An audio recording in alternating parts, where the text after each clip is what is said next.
Hello, bonjour à tous. Alors, vous allez entendre peut-être un peu de musique parce qu'aujourd'hui j'ai la joie d'avoir un cours de tango juste en dessous. Donc, en fait, je sais pas, c'est généralement pas le lundi, mais voilà, bon, aujourd'hui c'est comme ça. Alors, aujourd'hui on va parler en fait de studio parce que j'ai eu beaucoup de questions sur le studio qui me sont arrivées et surtout une en fait. Bonjour Véronique. Et donc, on va aborder ce sujet-là en fait. Donc, on va parler en fait de quel matériel choisir dès le départ en fait, pour savoir en fait comment débuter en studio et facilement en fait, pour pas qu'il y ait forcément d'achat de matériel, on peut se sentir freiné. On va parler aussi de où l'installer dans un premier temps. Voilà, parce qu'il est important de savoir quelle pièce ou comment on peut installer son studio là où on est en fait. Alors on va aborder le sujet. Alors pour ceux qui vont voir le replay, alors je vous conseille d'avancer carrément de 3-4 minutes parce que là on va attendre un petit peu, voir si tout se passe bien, si les gens arrivent bien. Alors déjà je vais lancer les invites, ça va être possible. Hop, voilà déjà là. N'hésitez pas voilà, à partager sur le groupe. Alors dites-moi si au niveau du son c'est bon. Moi je vais essayer de prendre les commentaires sur le côté. Donc on va attendre 30 secondes, hein, voir comment ça se passe, si tout démarre bien, si tout se passe bien. Alors je sais qu'il y a un petit décalage, comme toujours, entre ce qui se passe en direct et ce qui se passe... Voilà, ok, le son est bon, merci Véronique. Alors voilà, on va aborder ce sujet du studio parce que c'est vrai que c'est quelque chose qui est relativement récurrent. Donc comment acheter son matériel studio? Alors on va voir si les gens arrivent. Bon, le son est ok, la vidéo aussi est bonne, tout se passe bien en fait, ça a l'air d'être bon. J'ai une jolie tête de mort derrière moi, vous avez vu. Voilà, ça c'est fait par un artiste de chez nous, donc c'est relativement sympa. Je trouve que ça a égayé bien pour un live, donc je l'ai mis derrière. Donc le son est bon, la vidéo a l'air bon aussi pour tout le monde. Donc, bien alors on va aborder quel matériel acheter pour le studio. Ça c'est une question qui m'a été pas mal posée plusieurs fois dans les commentaires ou carrément en message privé. Et en fait j'ai relativement une réponse à vous faire qui est bonsoir Nat, qui est relativement simple, c'est acheter ce que vous pouvez. Alors c'est relativement bête comme question, enfin comme réponse, je suis d'accord avec vous, mais pourquoi je vais vous dire qu'il faut acheter du Profoto, de l'Elenchrom ou du Godox ou du chinois? Il n'y a pas vraiment d'intérêt dans tout ça. En fait, c'est une grande photographe qui me l'a dit sur Montpellier, Nat, qui me disait moi j'ai commencé avec du chinois et je n'ai dû acheter du Profoto juste pour faire plaisir à mes clients. Elle a travaillé pendant des années avec du matériel chinois et elle s'en est pas portée plus mal. Ça n'a pas fait s'écrouler sa notoriété ou quoi qu'est-ce. Enfin, les commandes qu'elle avait, elle les réussissait sans problème. Elle a juste dû monter en gamme après parce que des gens comme moi, par exemple, s'ils avaient travaillé sur du chinois, on l'aurait peut-être pas pris au sérieux au début. Et c'est vrai que, en fait, c'est juste une question de notoriété. Alors pour vous, ce que je vais vous conseiller vraiment, c'est de faire selon votre bourse. Si votre bourse vous permet simplement d'acheter des flash Cobra et non pas des flash Studio, c'est pas grave. Investissez là où vous pouvez. L'intérêt, c'est de pouvoir créer votre lumière. Alors, il vaut mieux, dans un départ, réfléchir quand même au niveau de la monture. Quand je parle de monture, il y a plusieurs montures. Il y a la monture Profoto, Elenchrom, Bowen et d'autres. Les autres sont beaucoup moins importantes. Bowen est une monture, par exemple, qui est, on va dire, assez représentative de toutes les marques qui sont un peu en dessous. C'est-à-dire qu'on ne va pas avoir une monture comme celle-là chez Profoto ou quoi qu'est-ce. Chacun a sa monture, mais la Bowen est celle qui passe un peu plus partout. Alors, l'intérêt par exemple sur certains modeleurs, comme la box que vous voyez souvent, la grande Octobox, c'est que vous pouvez à tout moment changer en fait l'accroche. Ce qui va vous permettre d'accrocher au flash votre modeleur, vous pouvez le changer. Et c'est en ça où je trouve intelligent d'investir dans du matériel qu'on peut continuer à se servir. Par exemple, je vais vous donner un cas perso, j'ai commencé avec des flash Cobra et de la lumière continue. J'ai pas forcément pensé au début à acheter des modeleurs démontables, donc quand je suis passé chez Elenchrom, j'ai dû changer aussi mon modeleur. Alors que si, dès le départ, j'avais pensé vraiment monture, j'avais pensé à cette possibilité de changer la monture, j'aurais gagné quand même, j'aurais surtout économisé pas mal d'argent et ça m'aurait permis à un moment donné d'avoir de l'investissement que je pouvais placer ailleurs. Donc ça aussi, Dites-vous qu'il faut surtout réfléchir en investissement, c'est-à-dire ce que vous allez mettre dans votre matériel pour plus tard. Parce que si vous achetez par exemple des modeleurs, une grande Octobox qui peut coûter dans les 150, 200 voire 600 euros. Si vous l'avez acheté pour Elinchrom, demain vous passez chez Profoto, s'il faut la changer, ça fait 600 euros de moins. Bon, alors que si vous avez la possibilité d'acheter un flash Profoto et d'après changer juste l'accroche pour mettre votre box, déjà vous avez économisé 600 euros parce qu'en général, une accroche max, ça doit coûter dans les 50 euros. Donc ça, c'est quelque chose à laquelle il faut penser, c'est quelque chose qu'il faut vraiment réfléchir. Alors pour ceux qui arrivent, je voulais vous dire aussi, juste pour faire une petite coupure sur le matériel, que en fait, posez-moi les questions posez-moi les questions dans les commentaires. Je reprendrai après tous les commentaires et je regarderai toutes vos questions et j'y répondrai. Donc n'hésitez pas, si vous avez des questions qui viennent, notez-les, envoyez-moi-les en commentaire et moi je répondrai après. Alors bonjour Nicolas. Donc voilà, ça c'est pour moi l'une des parties relativement un peu stratégiques sur quel matériel acheter. Par contre, voilà, la lumière continue, moi j'en ai jamais été friand, donc c'est pas quelque chose que je vais vous conseiller d'acheter. Moi je suis beaucoup plus friand du flash, donc j'investirai beaucoup plus facilement dans du flash rapidement. Et si possible, pas du flash Cobra, essayez au moins d'avoir du flash studio, même du Godox, même du chinois, quelque chose qui n'est pas forcément très cher, mais essayez d'investir sur quelque chose où vous avez un flash, quoi. Alors, bonjour Sébastien et Nicolas, je t'ai déjà dit bonjour. Donc voilà, c'est un peu, moi c'est l'approche que j'ai eue, je vais vous dire, c'est d'acheter du Cobra, de la lumière continue et après du flash. Si j'avais eu vraiment le conseil de pouvoir passer, on va dire, dès le départ au flash studio, c'est-à-dire j'aurais eu, quand on voit tout ce que j'ai dépensé, j'aurais pu acheter directement 2-3 flash studio sans me poser de questions. Bonsoir Niki. Alors pour les questions, je répondrai après. Donc voilà, je ferai un petit break pour les questions tout à l'heure. Donc voilà, ça c'est la première partie sur le matériel. Après, en termes de matériel, moi je suis un amoureux de l'Octobox. Vous avez dû le voir, j'adore ma grande Octobox. Après, moi une erreur que j'ai faite par exemple, c'est d'acheter un bol beauté. C'est pas trop ma cam pour l'instant. J'aurais dû investir directement dans la grande Octobox. Donc voilà, ça c'est fait déjà. Et pensez à découper. C'est-à-dire qu'est-ce que vous allez faire de vos autres lumières. Si vous voulez par exemple éclairer avec une personne, voilà, vous allez de suite avec la grande Octobox pouvoir avoir des ombres, travailler sur les Rembrandt, travailler sur des tas de choses. Donc moi c'est quelque chose qui m'allait très bien. Après, on va toujours penser à soit éclairer le fond, soit découper le modèle, soit faire des tas d'autres choses. Là, c'est justement là où il faut avoir une réflexion et savoir qu'est-ce qui est primordial. Alors moi, le conseil que je vais vous donner pour vraiment vous apporter une réponse, j'aurais acheté d'entrée avec les bons éléments mon Octobox, une Stripbox et un Snoot. Pourquoi ces trois éléments? L'Octobox, on peut la remplacer par un grand parapluie. Si en termes de coût c'est trop onéreux, on peut facilement la remplacer, c'est pas trop grave. Pourquoi ces trois éléments? L'Octobox, comme je vous dis, parce que j'adore ces grandes sources de lumière, j'adore les ombres que ça peut donner. Si je vais chercher avec la lamelle sur le côté comme ça de l'Octobox, j'arrive à avoir des ombres simplement magiques. Donc j'hésite pas vraiment à me servir de toute l'Octobox. Je ne vais pas chercher, je ne fais pas forcément que du plein face comme là vous voyez.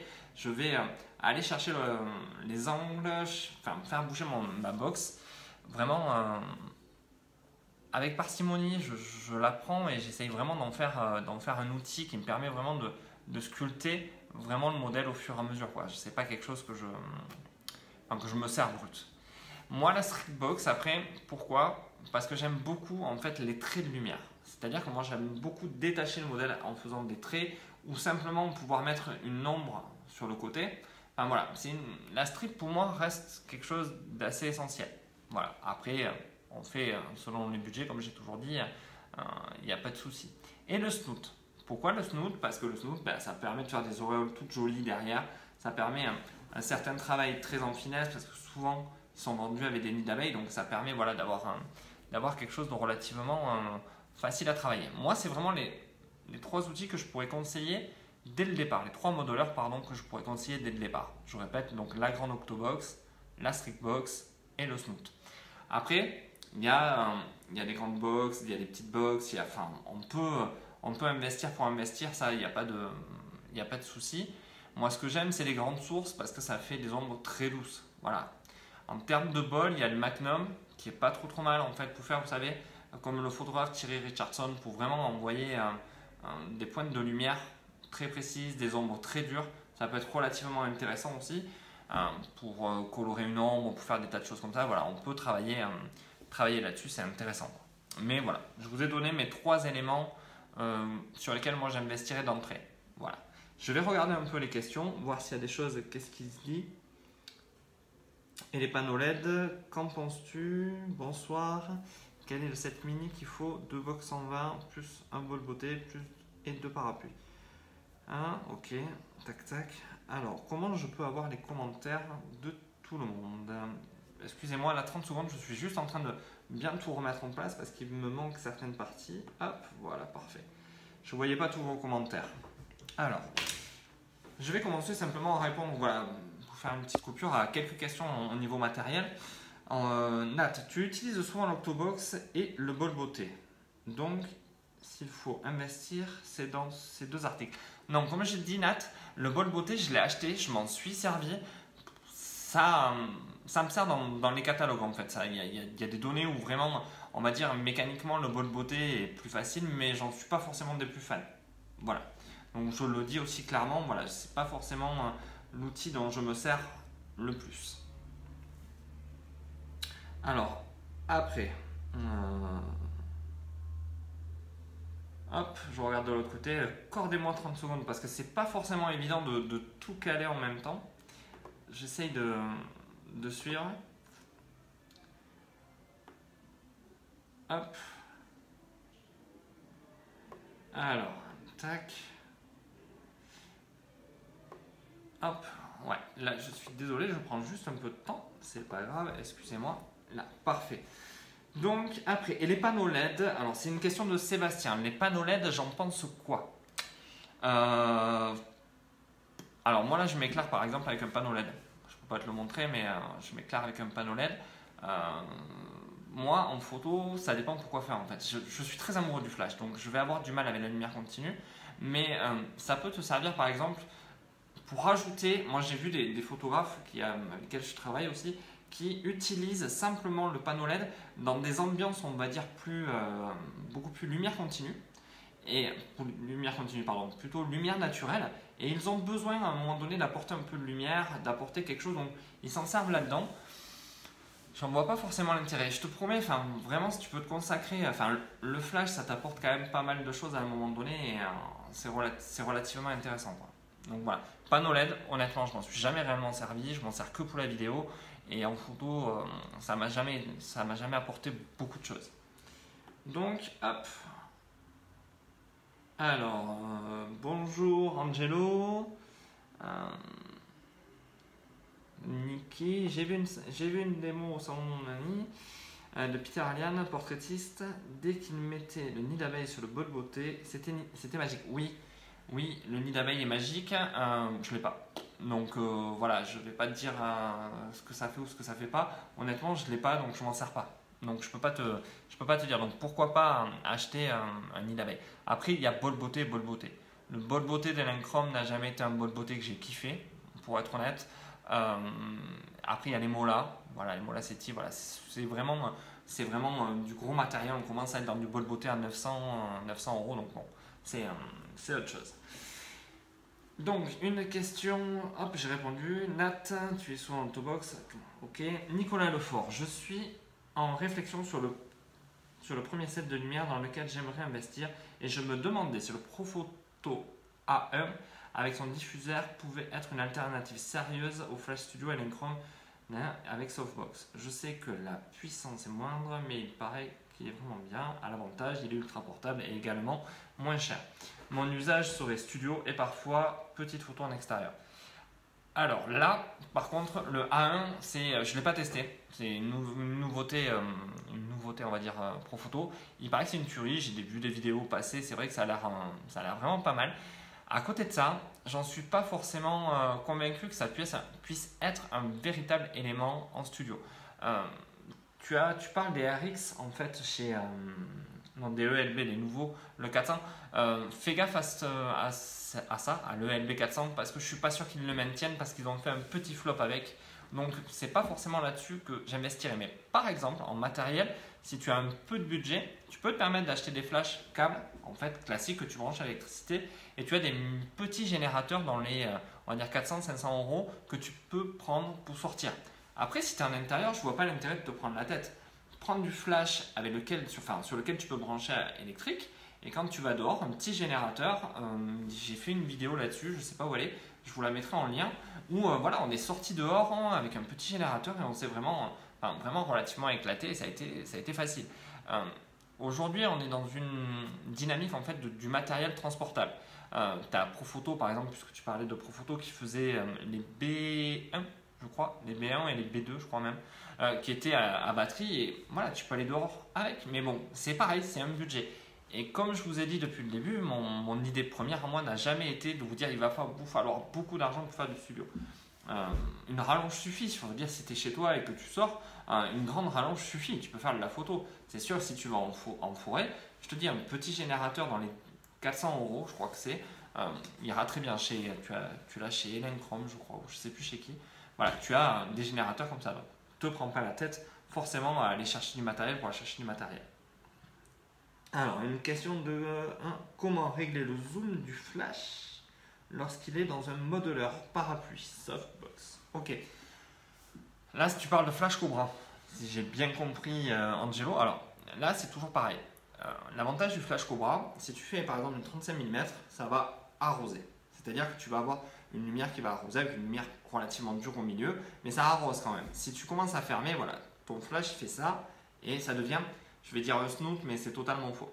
Donc, moi, ce que je vous conseille, c'est toujours de l'ouvrir, on va dire à 85 mm, ça t'arrose vraiment tout et ça rediffuse correctement. N'hésite pas voilà, à faire des petits tests, ça va dépendre aussi de ce que tu attends. D'accord? Donc ça, c'est à voir au fur et à mesure. Je pense avoir répondu à ta question. Si par exemple, pour les Flash Cobra, si vous ne voulez pas vous embêter à acheter un snoot, tout bêtement, vous prenez tout ce qui est, alors on va dire, rouleau de sopalin ou même du carton, vous en faites un cône et vous mettez du papier alu à l'intérieur et ça fait un superbe snoot.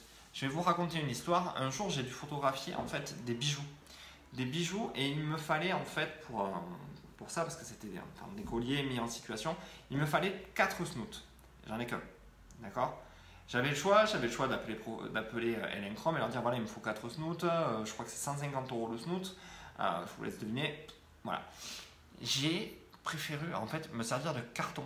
Pourquoi? Carton et papier alu. Je vais vous expliquer pourquoi. Enfin, c'est une astuce qui peut être relativement intéressante. C'est que en fait, vous prenez votre carton, vous en faites un cône, et au bout vous mettez le papier alu. Et le papier alu, vous le percez. Ça va vous faire un snoot avec des micro trous. Et vous pouvez quasiment aller éclairer un diamant. Enfin, ça, c'est une petite astuce pour limiter le coût que d'acheter les fameux flashs à cordeau là, qui coûtent, je crois, hors de prix. Vous pouvez simplement positionner avec votre snoot en carton, du papier alu, faire les trous là où il faut, vous visez bien, en général vous faites un trou ou 2 trous max, et vous avez exactement le résultat que vous avez besoin sans acheter du matériel. Mon but est de vous faire acheter le moins de matériel possible. Alors, question de Véronique, on peut louer le matériel? Oui, on peut louer du matériel, mais on en revient, enfin, ça dépend. Déjà, il faut que le gars il vous connaisse parce que ça devient relativement compliqué de louer du matériel. Et après, il faut, enfin, c'est très court et c'est horriblement cher en fait parce qu'il les loue tellement peu que c'est relativement cher. Donc, ça peut être, moi ça m'est arrivé de louer du matériel pour tester en fait. Tester avant l'achat et je m'arrangeais toujours après si j'ai acheté pour me faire rembourser la loc, un truc comme ça. Mais voilà, il faut être dans les grandes villes aussi, c'est pas forcément évident la location.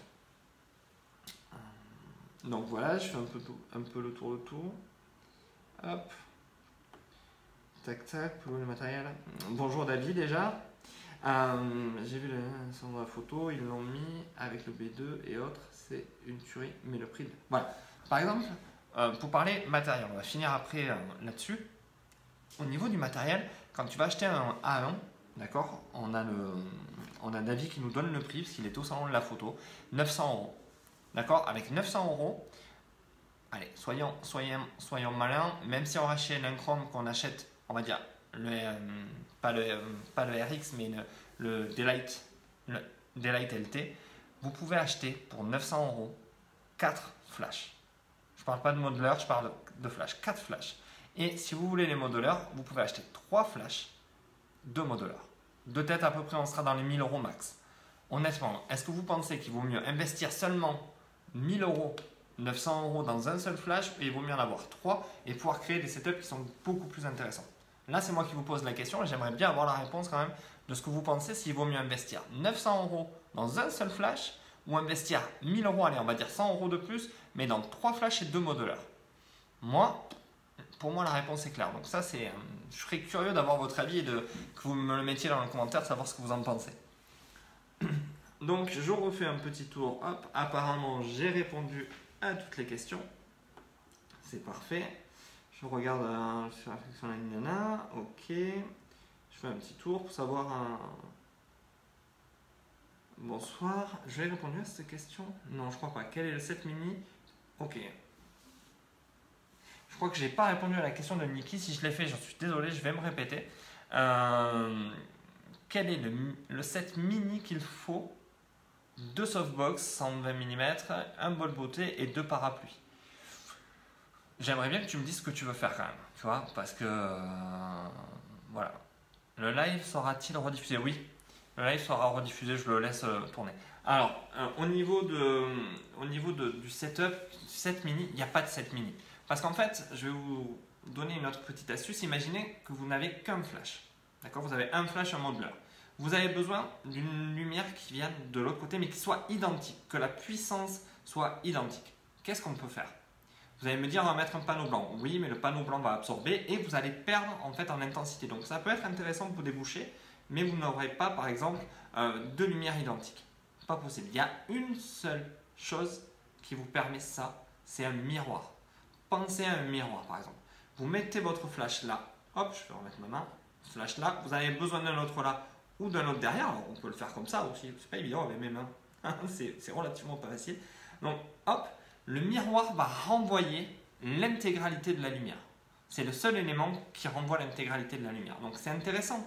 C'est intéressant de se dire qu'au niveau du matériel, si vous en avez, c'est bien. Si vous n'en avez pas, tant pis. Et vous allez pouvoir, avec un minimum de réflexion et un minimum, on va dire, de possibilités, avoir plusieurs sources avec une seule source ou avec 2 sources. Voilà, vous avez un minimum de matériel. Posez-vous la question de comment vous allez pouvoir rajouter des effets, rajouter du matériel, évoluer de manière simple. Ok? J'espère que niveau matériel, j'ai répondu à tout. Hop, je regarde. Alors pour le live, oui, il sera rediffusé. Je le laisse en replay, comme d'habitude, sur le groupe. Voilà, il sera en replay. Il a des contraintes à 20h. Pas de souci, de toute manière à 20h. Après, il sera en replay. Hop, je regarde les commentaires.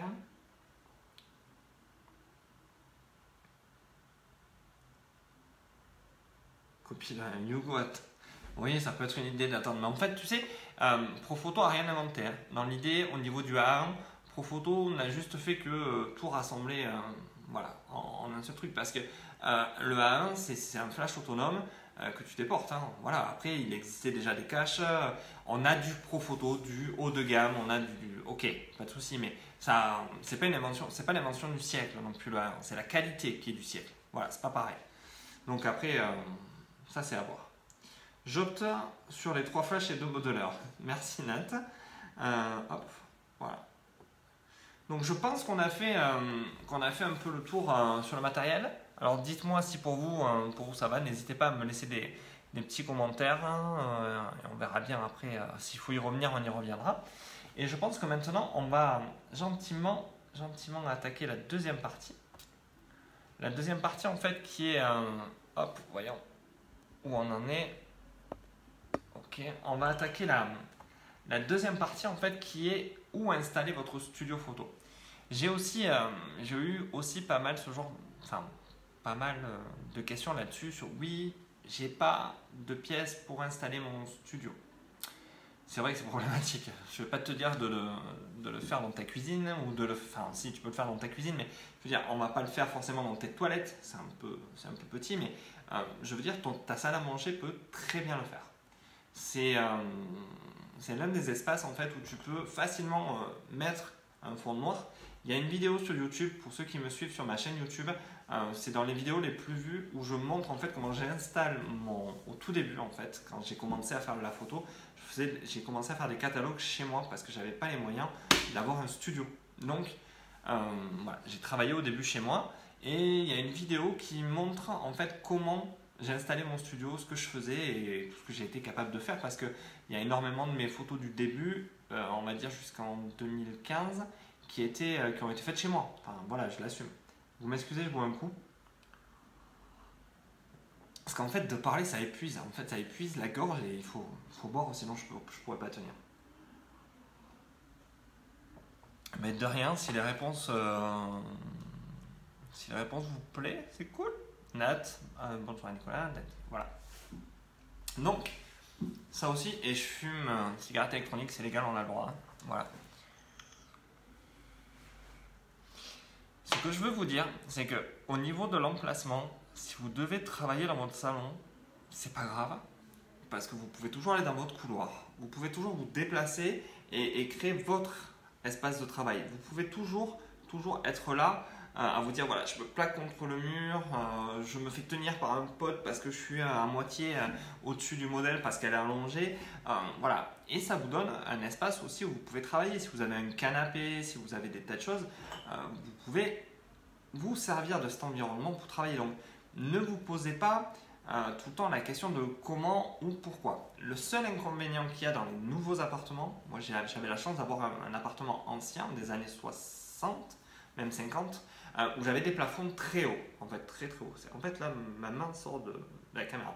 Où j'avais des plafonds très hauts, ce qui me permettait en fait de pouvoir surélever tout ce qui était flash et de pouvoir vraiment avoir une plongée parfaite. Parce que si le plafond est bas et que vous avez une grande box, en fait vous allez vous retrouver avec l'éclairage vraiment de face, un peu comme le setup que vous avez là, où l'éclairage est quasi de face. Ce qui fait que les ombres, elles peuvent vite s'inverser en fait. Et vous voyez par exemple, si je lève légèrement la tête, on voit déjà que les ombres ont tendance à s'inverser. Et là, c'est pas joli. Mais après, si vous avez ce problème-là, vous réduisez vos box et hop, on continue à monter petit à petit et on essaye d'être au-dessus. Deuxième chose, je vais en venir là. Si vous avez le problème en fait enfin c'est pas le problème, si vous avez lu comme beaucoup de personnes en fait que votre box doit être forcément au-dessus du modèle avec un angle bien précis. Ok, donc on vous a même donné des hauteurs en fait de repères. Ça marche, c'est vrai que ça marche, mais après posez-vous la question de comment va être votre modèle. Il se peut qu'il faut que la box soit face, parce que le point chaud il viendra toujours là et ça sera bon. D'accord? C'est les ombres qui vont s'adoucir, vous allez avoir une autre lumière, mais on reste quand même dans des setups qui sont pas acceptables, qui sont bons. Quoi. Enfin, vous ne posez pas la question après là-dessus. Maintenant, une pièce comme un couloir, j'ai fait une série lingerie, c'était pour un édito, où en fait j'étais dans un couloir rose. J'avais fait un contraste avec la lingerie, mais le modèle était vraiment dans un couloir. J'avais mis une source au-dessus de ma tête là, qui était derrière moi. J'étais avec un Magnum, j'avais même pas de box, j'avais une lumière qui était très dure, mais comme j'avais éloigné suffisamment, le couloir était grand, j'avais pu éloigner le modèle, j'avais pas d'ombre sur le fond, donc c'était parfait. Et j'ai shooté dans ces conditions-là. La seule limite en fait que vous avez par rapport à une pièce, par rapport à votre environnement, c'est quelque part c'est vous. Si vous voulez faire une photo de moto dans votre salon, si votre salon fait on va dire 20 mètres carrés, c'est relativement problématique. D'accord ? Juste, il faut adapter aussi ce que vous voulez faire à l'espace que vous avez. Ne vous prenez pas la tête, par exemple, à créer des setups à 5-6 sources dans un espace on va dire, dans les chambres qu'on fait de nos jours, trucs qui sont plus des placards que les chambres. Voilà, là, vous ne pouvez pas. Mais si vous avez une belle salle à manger avec de l'espace, vous êtes tranquille. Vous êtes tranquille. Je ne sais pas si vous entendez la musique, j'aimerais bien qu'on me le dise, c'est rigolo parce qu'en fait j'ai un cours de tango en dessous, ça me fait rire. Donc voilà. Donc au niveau de où installer votre studio, c'est ça. Par exemple, le super avantage qu'ont certaines personnes, c'est d'avoir un garage qui peuvent dédier temporairement, on va dire, au studio, parce que tout le monde ne veut pas avoir son studio super grand, super machin. Vous avez peut-être besoin simplement d'un peu d'espace. Vous prenez votre garage, vous en créez, vous en faites quelque chose de, enfin, comment dire, de plus ou moins construit, de plus ou moins installé, avec vos flashs qui sont toujours en place, et vous créez voilà, un environnement qui est propice justement à votre studio. Voilà. Pour moi, ça aussi, c'est quelque chose qui est facilement réalisable. Donc voilà, donc là aussi je vous invite à poser des questions en fait si vous avez des questions sur l'environnement, parce que j'ai peut-être pas répondu à tout. Si vous avez vraiment des questions sur les fonds, sur quoi qu'est-ce, sur comment faire, n'hésitez pas voilà, à me poser des questions que je puisse répondre vraiment facilement à toutes vos attentes. D'accord? Donc j'attends vos questions et je vais continuer un petit peu là-dessus sur par exemple les fonds. Je veux dire, aujourd'hui, ça m'est arrivé il y a 2 jours en fait, je suis allé en fait dans un vide-grenier. En fait, sorti avec les gosses et la famille, bon bref, je vous passe les détails, et je suis tombé sur un lot de 2 paquets de... je me permets moi là maintenant, sur 2 paquets en fait de parquet flottant, ça me revient. Voilà, 2 paquets, le mec il avait 2 paquets, il vendait ça 2 €. Personne ne voulait lui acheter, je me doute. En fait, il les vendait 5 €, je lui ai acheté 2 €. C'est là où j'ai fait ma petite affaire. Mais l'idée a été de me dire qu'est-ce que je pourrais faire de 2 paquets en fait. De 2 paquets, enfin chez moi, rien du tout. Mais en studio, je me dis que voilà, si j'ai besoin de créer une scène, créer un espace avec, je crois que ça fait 2 mètres carrés de parquet ou 3 mètres, je peux facilement créer un petit sol. Voilà, c'est sympa, en plus c'est un vieux bois, donc ça peut donner aussi une ambiance. Et j'ai de suite voilà, positionné dans ce que je vais pouvoir faire du parquet flottant. Je me suis posé la question au fur et à mesure de ma balade, et j'ai acheté des petites choses comme ça qui ne sont pas hors de prix, comme par exemple vous pouvez acheter des grands morceaux de tissu. Souvent on trouve sur les marchés, dans les foires, enfin même dans les vides-greniers, des grands morceaux de tissu qui ont soit un esprit, soit des motifs, soit des choses comme ça qui permettent en fait aux gens de les mettre derrière et de créer une ambiance. Ça peut être sympa si vous avez un vieux tapis, même un vieux tapis usé, vous le levez, vous pouvez en faire un fond. Vous pouvez aussi peindre sur un fond. Vous prenez un grand morceau de tissu et vous en faites votre propre fond. Ça, c'est des choses que petit à petit vous pouvez vous approprier, vous pouvez vous-même créer ce que vous avez besoin. Donc là-dessus, c'est relativement facile. Donc je vais refaire un petit tour dans le chat, voir si tout va bien, voir un peu. Alors n'hésitez pas voilà, à me poser des questions sur ce sujet-là. Ça peut être, j'ai peut-être répondu à toutes vos questions ou pas. Donc si vous avez d'autres questions, allez-y aussi. Enfin, je vous limitez pas à ce sujet-là. Si vous avez d'autres questions, je suis prêt à répondre aussi. Donc je suis en train de regarder un petit peu. Ok, tout va bien. Apparemment, là-dessus, j'ai pas de questions. Il n'y a pas de questions sur le sujet. Vous n'avez pas de questions. Hop.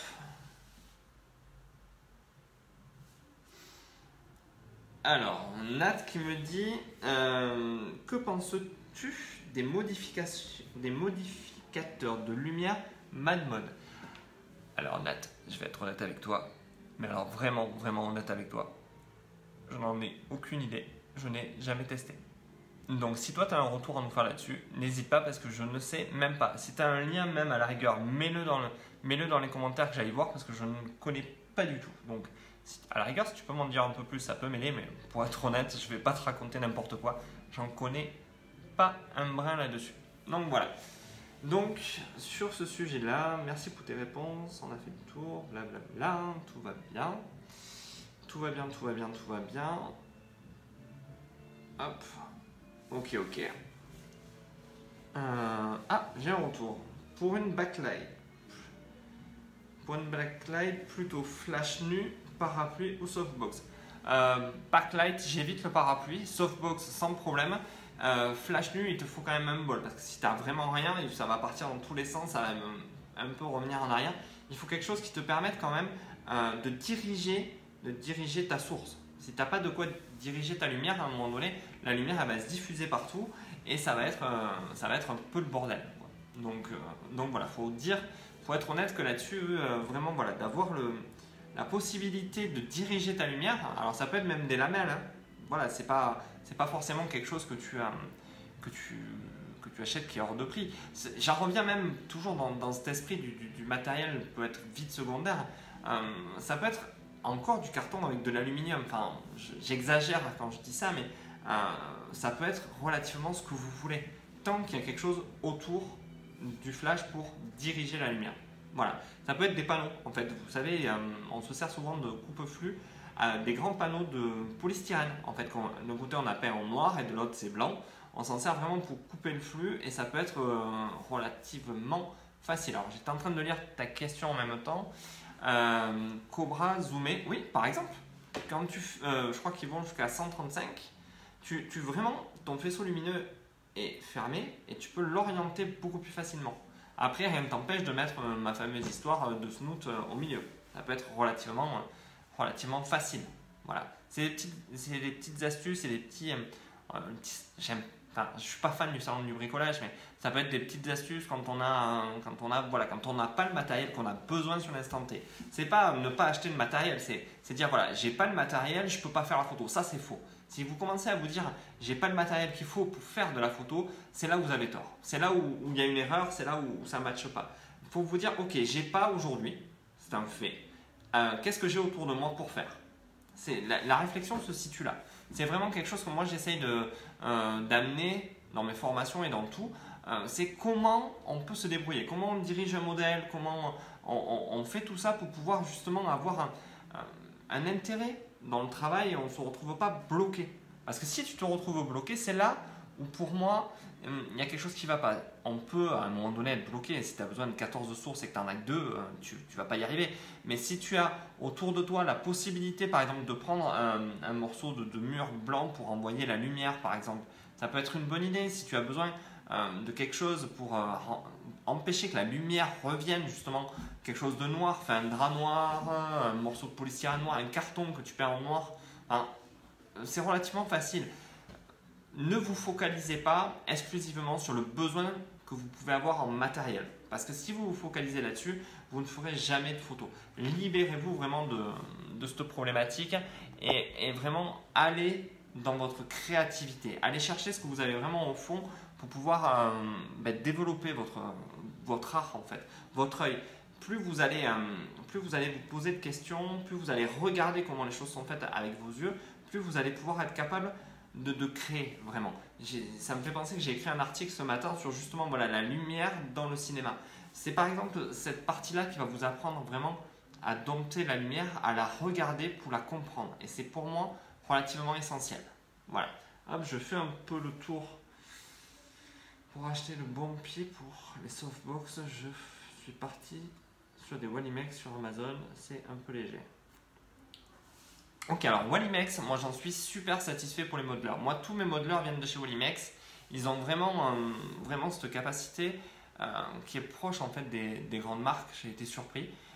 Mais voilà, moi je suis chez Wallimex pour les modeleurs. En trépied, j'en ai 2. J'en ai un pneumatique. Le problème, c'est que j'ai dû le resserrer. C'est pas que c'est de la mauvaise qualité, c'est que les serrages, voilà, ce sont peut-être des faits avec le voyage ou autre. Donc voilà. Après, tout ce qui est trépied, Manfrotto, si tu veux certaines choses. Ça, c'est plus pour l'appareil photo. Et après, moi, chez Elinchrom, tous les trépieds, voilà, j'ai aucun problème. Il faut faire gaffe avec les trépieds parce que quand tu commences à mettre. En fait, ma girafe, je ne sais pas si vous l'avez vu dans les vidéos, mais ma girafe du studio, c'est une Wallimex en fait. Donc là, par contre, j'en suis relativement satisfait. Voilà, elle monte haut, elle a vraiment une bonne portée, elle tient la softbox avec le flash, tout, juste avec le contrepoids que j'ai un peu bricolé. Mais non, à ce niveau-là. Wallimex, j'ai pas forcément été déçu, comme je te dis, j'ai juste eu besoin de resserrer les choses, de remettre un peu certaines pièces en place. Donc, j'irai pas les critiquer pour les critiquer. Donc voilà, ça, c'est mon truc.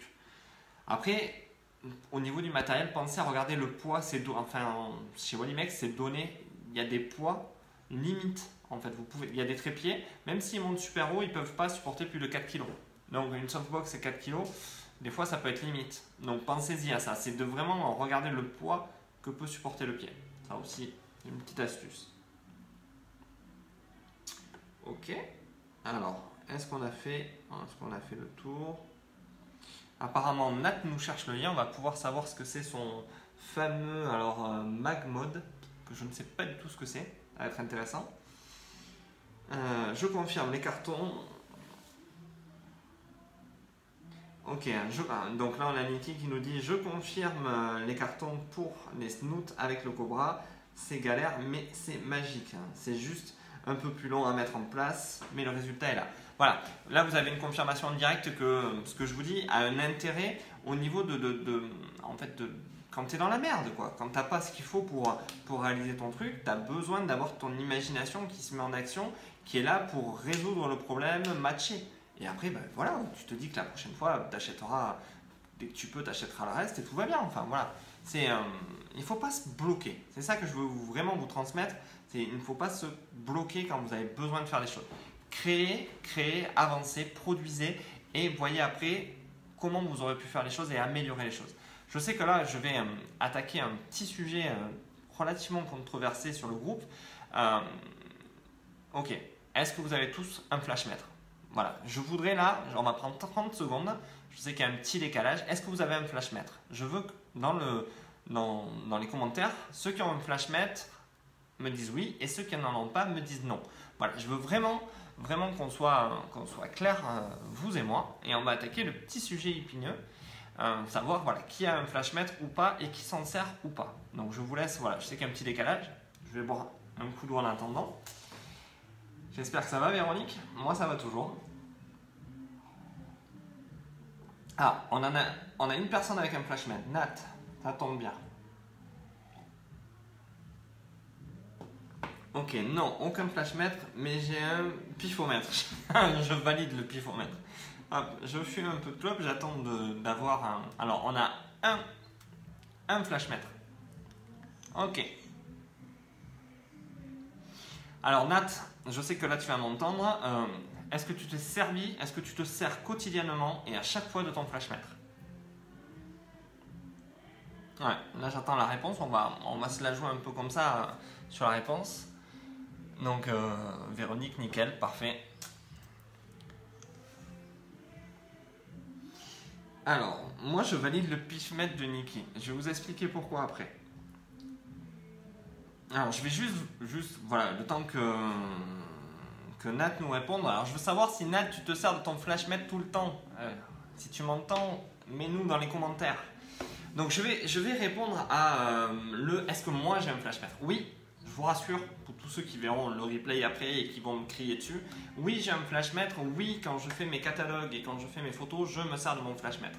Et non, ce n'est pas obligatoire. Non, ce n'est pas obligatoire. Et relativement... alors, voyons Nat. Hop. Je ne m'en sers presque jamais. En fait, c'est un collègue qui me l'a vendu pour 50 €. T'as bien fait. Par contre, pour 50 €, t'as grave bien fait. Mais tu t'en sers jamais. Ok. Donc, on va te laisser répondre, Nat. Pourquoi tu t'en sers jamais? Ça peut être intéressant aussi.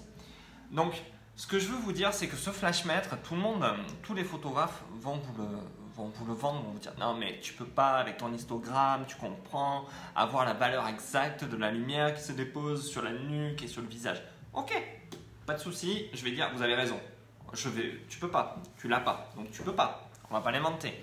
Mais par contre, cher photographe, est-ce que vous avez 300 balles à mettre dans un flashmètre correct? D'accord, 300 balles, vous préférez les mettre dans un flashmètre ou est-ce que vous préférez les mettre aujourd'hui dans un flash qui soit Cobra ou autre? J'aimerais bien qu'on me réponde là-dessus aussi. Je veux savoir si vous êtes prêt plutôt à mettre 300 balles dans un flash ou 300 balles dans un flashmètre. Voilà. Ça aussi, si vous avez le temps, répondez-moi. Je n'ai pas encore pris le temps d'étudier comment il fonctionne. Mais tu prendras le temps. Je ferai peut-être un petit truc sur le groupe en fait. Enfin, sur la formation Nat, je vais faire évoluer les choses et peut-être que je ferai un petit module pour ceux qui ont un flashmètre pour leur expliquer exactement comment ça fonctionne. Parce que ça aussi, on vous dit acheter un flashmètre, mais on ne vous explique pas comment ça fonctionne forcément. Donc voilà. Là, c'est une petite idéologie des grands photographes. Grands photographes. Bon, ok, je vais me faire. Il y en a qui n'ont pas aimé du tout mon sens de l'humour, mais c'est pas grave. Là, vous allez, je pense, au devant de blocage. C'est-à-dire que vous allez au devant de gens qui vont vous dire flash. Merci Angelo de suivre et d'avoir répondu. Flash, je suis d'accord avec toi, vaut mieux acheter un flash. Là, je trouve qu'il est plus intéressant à un moment donné de voir la lumière, de positionner la lumière et de savoir diriger la lumière. Je vais vous donner une petite anecdote. Moi, l'autre jour, ça m'est arrivé d'avoir le flashmètre. D'accord, d'avoir le flashmètre avec moi, d'avoir installé ma lumière, de l'avoir réglé. En fait, mécaniquement, moi, je savais ce que j'allais faire. J'avais réglé ma lumière, à peu près. J'avais vraiment réglé, c'est-à-dire que, voilà, au 10e près. Et je règle mon appareil photo, même. Et je me pose, j'allais faire la photo, je me dis, putain, t'as pas fait tes mesures. Tu vois, le truc con, truc du photographe, truc. Je fais mes mesures, pam, pam, pam. Ok, donc j'ai mes données, hein, j'ai tout ce qu'il faut. Et je me pose. Et je regarde mon appareil photo et je fais OK. Boum. Je n'ai rien eu à toucher. C'est simplement qu'il y a des fois, on est tellement habitué à certaines lumières, habitué à faire des choses que quelque part ça devient secondaire. Maintenant, deuxième chose, le flashmètre, vous l'avez. Super, tout se passe bien. Vous avez des setups qui sont un peu galères, vous avez vraiment besoin du flashmètre à la rigueur. Vous bossez. Plus de piles, ça c'est la meilleure chose parce que vous n'avez plus qu'à les racheter. Mais enfin, quand vous avez vos clients, faut aller les chercher et revenir, pas forcément très bon. Et imaginons que vous l'avez posé et qu'il est tombé ou qu'il est cassé. Vous faites quoi? Les gars, moi j'ai pas de flashmètre, je suis désolé, je peux plus faire de photos. Ça va être relativement compliqué à un moment donné. Il va falloir qu'à un moment donné, alors bonsoir Christophe, il va falloir à un moment donné que vous soyez capable d'assumer le truc. Donc capable de maîtriser votre matériel et votre lumière. Donc oui, pour gagner du temps, oui, pour avoir une certaine précision, non si vous êtes des photographes qui ne nécessitaient pas ce réglage-là. J'ai des piles de rechange. Bien, la prochaine fois, tu viendras et quand je galérerai, tu me changeras les piles nettes. Donc voilà, à un moment donné, vous ne posez pas la question de je ne peux pas faire parce que j'ai pas ça, parce que tu comprends, tel photographe m'a dit qu'il fallait à tout prix tel matos. On en revient à ce que je vous disais au début. T'as pas, tu fabriques, tu te démerdes. Va pas dire je ne peux pas parce que j'ai pas tel ou tel matériel. Voilà, là moi je trouve que c'est relativement problématique. Laurent, t'es plutôt le flashmètre. Ça, je voudrais bien reparler avec toi, Laurent, quand même. Net, tu as quoi comme flashmètre? Ok. C'est cool, vous êtes en train de vous régaler dans le chat entre vous. J'aime bien l'idée. Donc relativement, enfin voilà, là c'est. Est-ce que j'ai des questions qui traînent par là? Pour acheter le pompier, ok, j'ai répondu à tout ça. Ok, hop, j'ai des piles de rechange, bonsoir. Donc j'ai dit bonsoir à Christophe. Tout va bien, Laurent, hop. Ok, mais je vous laisse parler de vos flashmètres dans le chat entre vous. Hop. Alors j'en étais où? J'avais fait un peu le tour en fait du matériel et de où installer votre studio. On va parler maintenant un petit peu modèle. On va aller un peu plus loin de ce que j'avais prévu parce que j'ai eu aussi certaines choses. Quelles sont les piles que tu utilises pour les flashs? Pour les flashs, pour les flash Cobra, c'est des Eloni, je crois. C'est des piles un peu que j'ai trouvé, je crois, chez Boulanger en fait, qui tiennent super bien. En fait, c'est la puissance en milliampères qui est intéressante. Voilà, c'est du 3500 milliampères, je crois. Pardon, vas-y. Ok, donc vraiment, là où je voulais vous emmener, c'est au niveau de la direction de modèle. C'est comment j'ai beaucoup de gens en fait qui viennent me voir et qui galèrent avec la direction de modèle, qui ne savent pas du tout où aller. Alors, la direction de modèle, c'est quelque chose qui n'est pas très compliqué à faire. En fait, c'est surtout une question de confiance en soi. Il faut que vous puissiez justement vous libérer, en fait, que vous puissiez à un moment donné passer du côté vraiment où on crée une relation avec le modèle, on partage quelque chose et on arrive justement à créer voilà, cet échange. Et ça, c'est de l'entraînement. Il n'y a pas 36 solutions. Alors, vous m'excusez, je vais boire un petit coup. Il n'y a pas 36 solutions, il faut répéter, il faut trouver des solutions, il faut trouver des approches là-dessus pour pouvoir justement avoir une direction de modèle correcte et facile. C'est-à-dire que le modèle, c'est une personne qui est pas forcément une pro. Enfin, je pense qu'autour de moi, là, il n'y a pas forcément des photographes qui ont des top modèles, des modèles voilà, d'agence ou autres. Vous êtes comme beaucoup de gens, hein, avec des modèles, on va dire, qu'on trouve sur les réseaux sociaux avec lesquels on échange. Et il est important justement de savoir créer cette relation. Il est important maintenant de savoir passer à l'action, c'est-à-dire savoir contacter un modèle, prendre le temps d'avoir le modèle sur Messenger, échanger avec elle, lui montrer votre travail, lui dire voilà, telle séquence, telle séance, on va faire ça. Voilà, est-ce que tu acceptes de faire tel type de photos, des photos boudoir, des photos lingerie. Voilà, il faut vraiment que vous ayez un dialogue sincère avec votre modèle. Moi, je veux pas. J'ai des modèles qui disent ouais, mais des fois les gars ils arrivent, viens, on va boire un coup. Non, on ne boit pas un coup avec un modèle. D'accord, on boit un coup après, si ça se passe bien, mais on ne boit pas un coup, on boit un café, on échange et on travaille. On est là aussi pour avoir du résultat. Vous n'êtes pas là, c'est pas le pays de la dragouille, quoi. Je veux dire, voilà, c'est quelque chose pas de professionnel, parce que là on va rentrer dans un autre débat, mais c'est quelque chose où on a vraiment une vraie collaboration, un vrai travail en commun. Donc là-dessus, il faut relativement faire vraiment une approche vraiment douce, mais complète. C'est-à-dire qu'il faut qu'il y ait toutes les informations là-dedans, et c'est vraiment essentiel.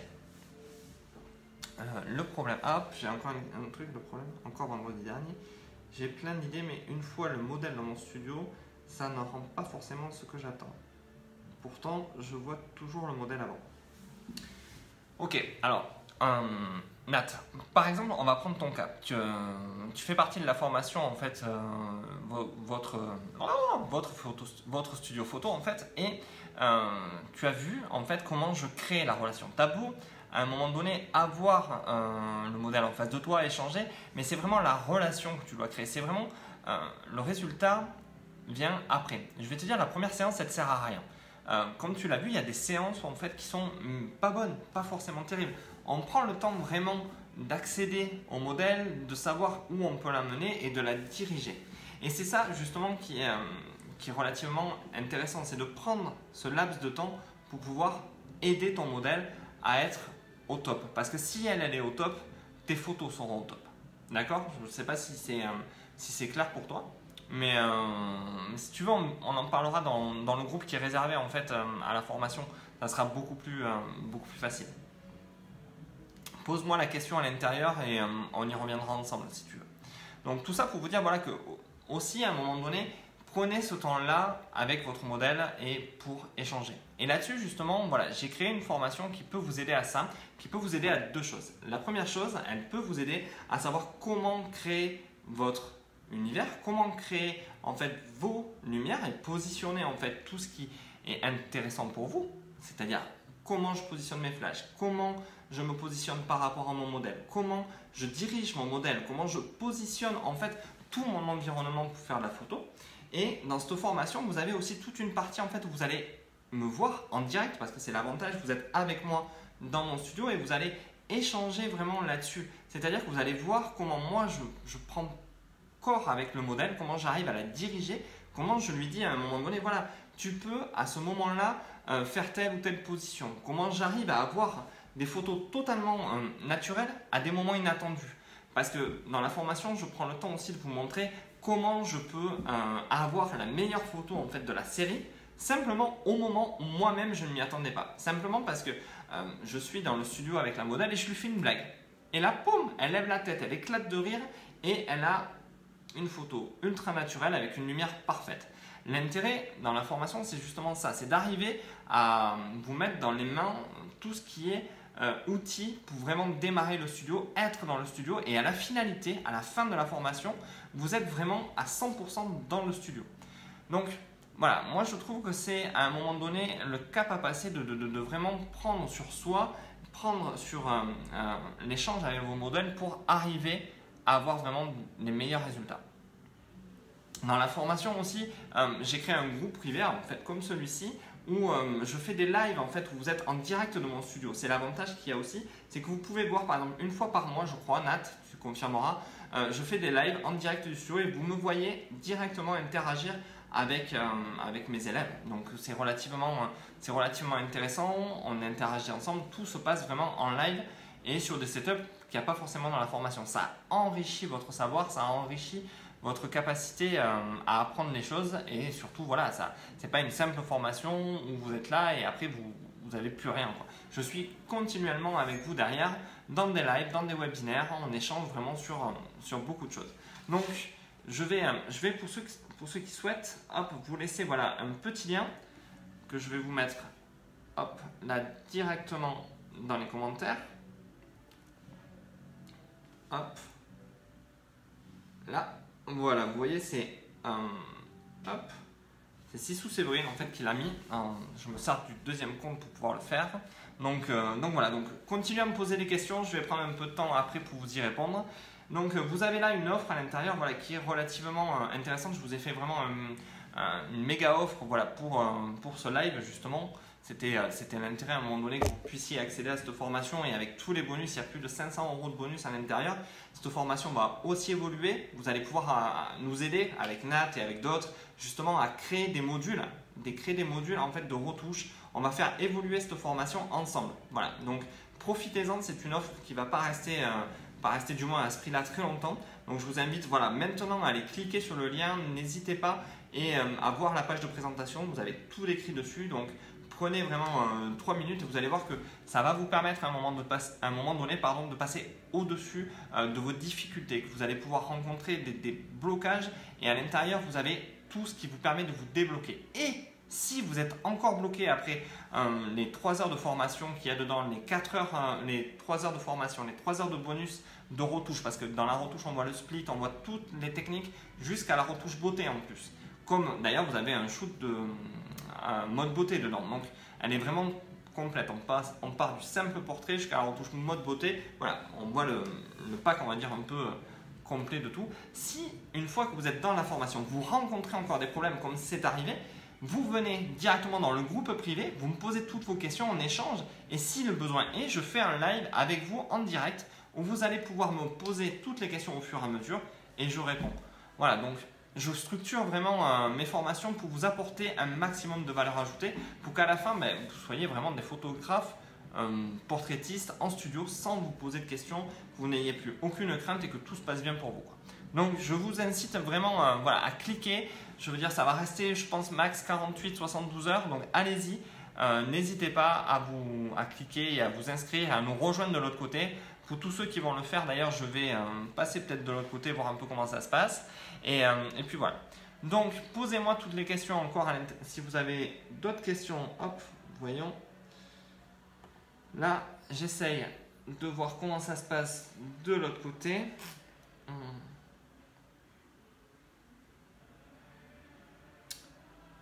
Ok, hop.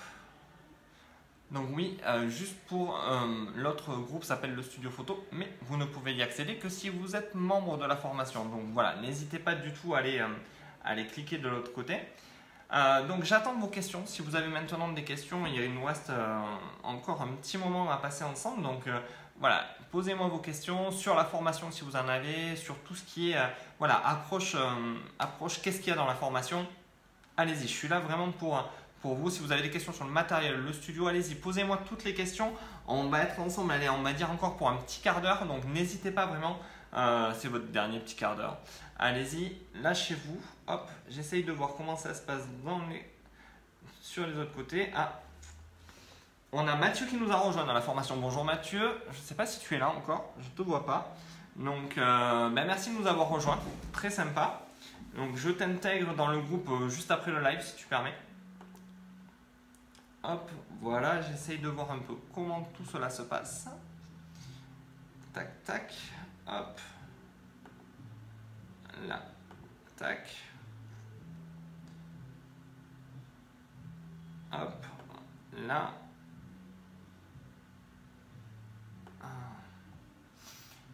Alors, j'attends vos questions, Est-ce qu'il y a Quels sont les bulles que tu utilises pour le flash? Personne à l'écran. Salut Arnaud. Est-ce que tu veux venir en direct avec moi? Hop. Tac.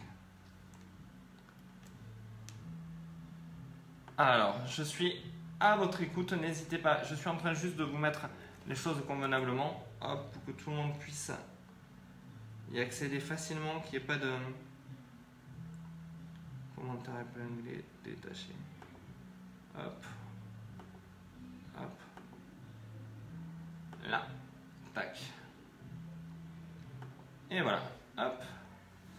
Donc je vous ai épinglé le commentaire en haut pour ceux qui souhaitent, voilà, pour le like, le replay et tout. Donc voilà. Piles rechargeables Iclea, les mêmes que Oneloops. Ok, je ne savais pas du tout, je ne connaissais pas du tout. Mais moins cher. Ok, bonne astuce. Alors je t'avoue que moi les flashs Cobra, je m'en sers plus trop, mais ça peut servir vraiment aux autres. Bonne petite astuce. Donc voilà, n'hésitez pas à me laisser des questions. Moi j'ai fait à peu près le tour de tout ce que je voulais partager avec vous ce soir. J'espère que vraiment voilà, ça vous a apporté un max de valeur ajoutée, parce que c'était le but aussi, de savoir un peu quelles sont vos attentes, où vous en êtes.